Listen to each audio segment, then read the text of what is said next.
Hey guys, welcome back to a new video. It's kind of spooky season, so this intro is a little bit kind of moody. If you're new to the channel, my name is Mark. I'm a professional visual effect artist. I've worked on several large productions for Netflix and Warner Brothers, FIFA, HBO Max, and many commercials. I'm also working on my debut feature film, so that is also going to be covered at some point on this channel. If you're interested to see my work, I've placed links in the description so you can check it out. So in this video, I'm recreating a shot from a film that probably has the longest title I've seen. It's called The Assassination of Jesse James by the covered Henry Ford. Nah, that's wrong. By the covered Robert Ford, sorry. Regardless of the long title, it is a really amazing film, and it is shot by the one and only Roger Deakins, so you know it's going to look incredible. They most likely shot this completely practical. I don't see why they wouldn't. But for my case, I'm going to be recreating it in 3D because I don't really have the budget to actually shoot on location and have all that fog. So I'll have to shoot a live action plate of the character, but before I do any of that, I'm going to create the CG environment, and then I know how to approach the production. So yeah, let's get started. So let's start with the ground. I used a mix of two methods, vertex map painting and sculpting. I like to use vertex maps because it's so flexible, and if you aren't aware of it, it's basically a really quick method of painting over the vertices of your 3D mesh. But what's great about them is that you can smoothen vertex maps without adding extra subdivision to your mesh.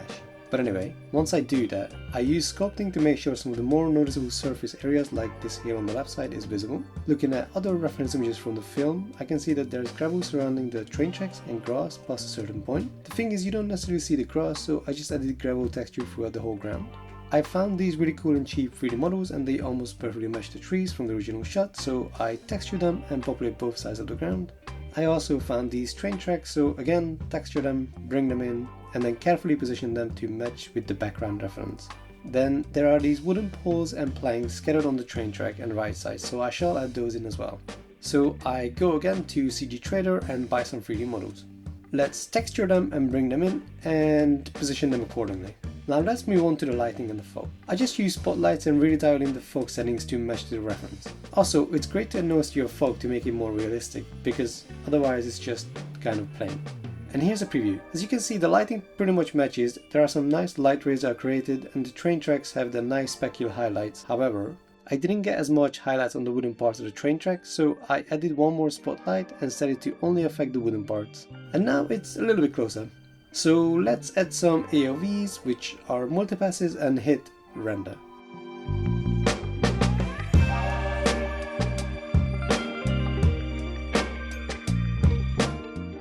So yeah, 4 minutes per frame is gonna take quite a while to render. So let's go and shoot the live action plate in the meantime. For filming, I've borrowed some props from my good friend Scott. Make sure to check out his channel, link is in the description. And my costume is somewhat ready. I couldn't really find everything they had, so I'm hoping this will look alright in the final shot. For the oil light, I've just placed a small light into it and used it as a practical lighting.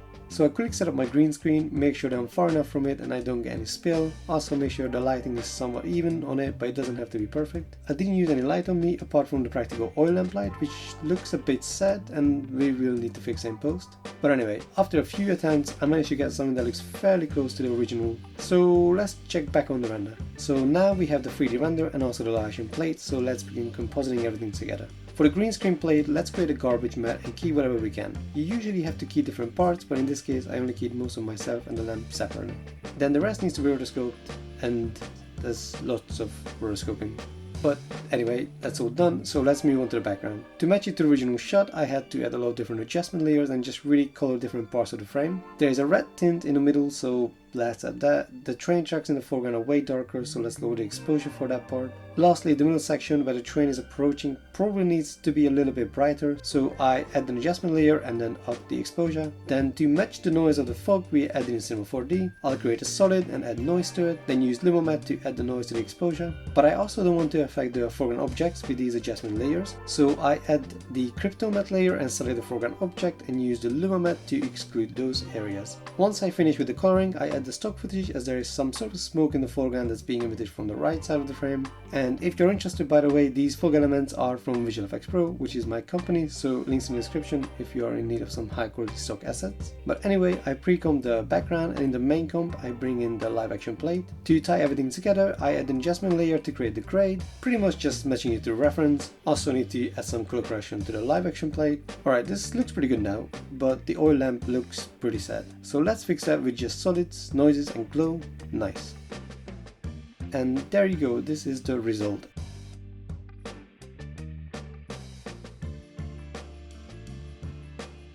It came out alright. The thing is, I didn't really have a budget for a legit costume, as you can see here. But if you'd like to support me and help me have a bigger budget for the next video, please consider sharing this video and subscribing and all that good stuff. Thank you very much for watching.